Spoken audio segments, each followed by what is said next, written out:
Hey, what's going on, guys? So quickly, next up, I want to be showing you guys how you can actually save presets for your simple text animations, just so you can actually save a little bit of time in the future. So say we had created a basic title. If we drag a basic title down here, pop that there, go ahead and just call this preset example, right? Just so we've got some sort of text there.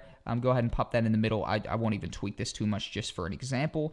And this is obviously just a still text. If we wanted to kind of drag over these presets here as a set animation, that we could simply drag over from effects. To save this set motion here, what you would simply do is go up here to the motion, which encompasses the position, the scale, the rotation, everything. So if any of this stuff had been tweaked, whatever has been changed, the variables have been customized. If we go up here to motion, click, right click, and go save preset, we could save that as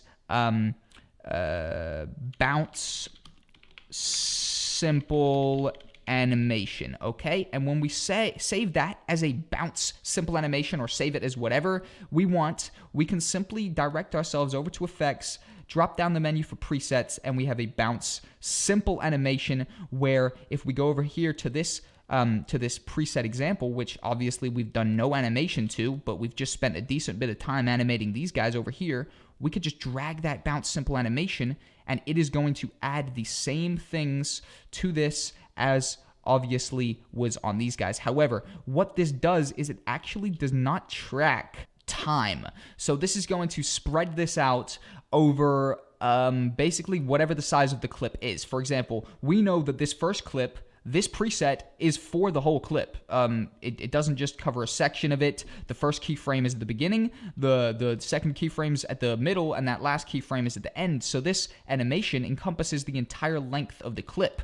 So even when we were to bring it to a bigger clip like this, you can now see that it still encompasses the entire clip. Doesn't matter if the length is drastically bigger than this. So that is the one thing that if we give this a play, you'll see it is drastically slower than, of course, these guys over here, because the preset is over the entire clip with these keyframes right here. So when it's over here, it still does that. It still adds the keyframe to the entire clip, to encompass the entire clip, rather. So what you would simply do is say we wanted that this to be a similar size.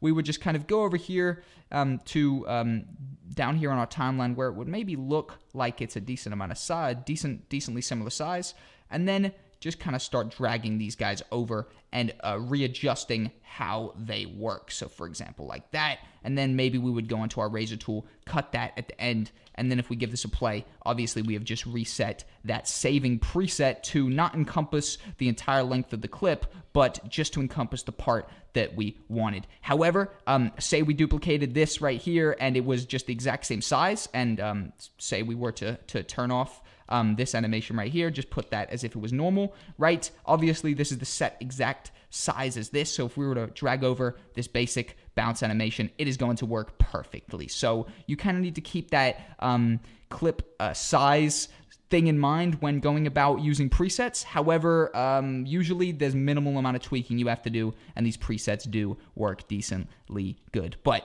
without further ado, let's have a quick overview of our basic animated titles, and we're going to be cracking on with more and even better things to do with graphics and titles.